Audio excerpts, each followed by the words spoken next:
Di un ragazzo che ha il diploma e non lo può mettere a profitto, di un ragazzo che ha la laurea e non la può mettere a profitto, di un ragazzo che non ha né il diploma né la laurea, ma ha soltanto la licenza media, ma che ha il diritto di lavorare, che ha il diritto di mantenere la famiglia.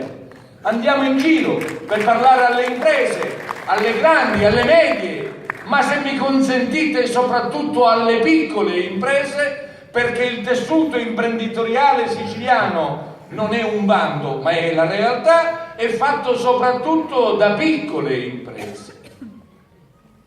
E lo abbiamo fatto, abbiamo cominciato, caro Alessandro, proprio a Palermo, con la festa delle idee.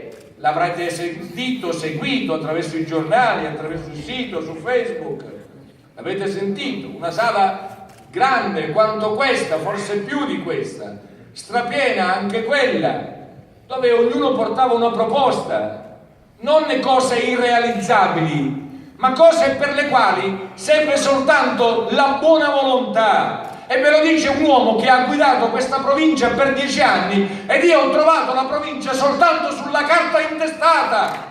Non c'era niente, 4 presidenti arrestati, 11 assessori, 15 consiglieri provinciali in galera, non c'era niente.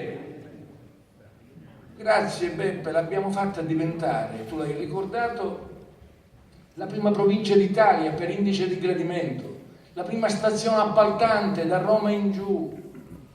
Abbiamo ridato il sorriso a tantissima gente, parlavamo con le associazioni.